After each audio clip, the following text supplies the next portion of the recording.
છે ને, કારણ કે સારું ખાઈએ તો સારું બોલીએ, સારું બોલીએ સારા આગળ વધીએ, આવું છે ને. એટલે આજના આ પોષણ મહોત્સવ 2024 ની અંદર આપ અને મંચસ્વ મહેમાન વધાર્યા છે. સર્વનું પ્રાથમિક આરોગ્ય કેન્દ્ર કુવાડા તરફથી ફરીથી સ્વાગત કરીએ છીએ.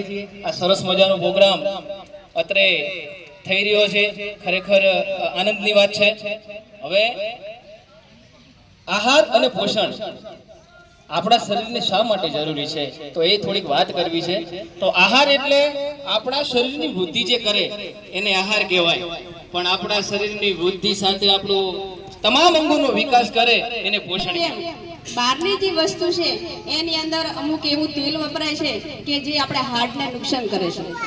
એટલે શોર્ટમાં કહીએ તો જે પેકેટો છે વર્ષોથી મહિનાની પણ વર્ષોના પેકેટો પડ્યા હોય છે, છતાં પણ આપણે એનો ઉપયોગ કરે છે. અને તમે એક દિવસ રોટલો પડી રાખો તો એનો ઉપયોગ નથી કરતા.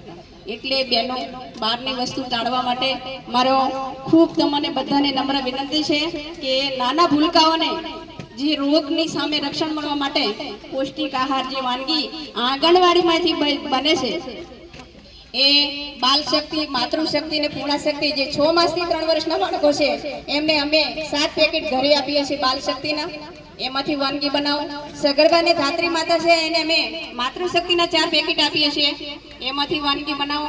જે 15 થી 18 વર્ષની દીકરીઓ છે એમને પૂર્ણા શક્તિના પેકેટ આપીએ છીએ ઘરે 4, એમાંથી વાનગી બનાવો. આપણે જે ચણા છે ઘરે એ ચણાનો ઉપયોગ કરો, મગનો ઉપયોગ કરો, સરગવાનો ઉપયોગ કરો, વિવિધ વાનગીઓ એમાંથી બનાવો. થેન્ક યુ, આભાર આપ સૌનો. અહીંયા મારી સાથે તમામ બેઠા છે બધાનો, મારી બહેનોનો ખૂબ ખૂબ સાથ સહકાર અને ખૂબ બધાનો દિલથી આભારી છું. થેન્ક યુ, આભાર. થોડો ખરાબ છે. લોકો પોતાના સ્વાર્થ માટે ખૂબ જ દવાનો ઉપયોગ કરે છે. તો આપણે બહારનું ઓછું ખાઈએ, બહારનું ઓછું લાવીએ, ઘરે થોડી શાકભાજી વાવીએ, ઘરનું ધાન્ય ઉત્પન્ન કરી અને આપણા બાળકોને એમાંથી વિવિધ વાનગીઓ બનાવીએ. સરકાર અત્યારે બાળ શક્તિ, માતૃશક્તિ અને કિશોરી માટેના અલગ અલગ પેકેટો આપે છે. તો એ પેકેટોનો તમે સદુપયોગ કરો અને એમાંથી વાનગી બનાવીને ખાઓ.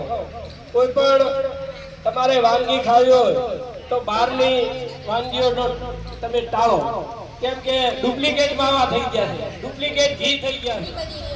લગભગ બધી પૌષ્ટિક જ હતી, પણ ક્યાંક ને ક્યાંક એવું હતું કે આપણને અમુક એની ચા અને થેપલા પણ મૂક્યા હતા. તો ઘણીવાર આપણને કેવું હોય કે આપણે જે વેલ્યુ લેતા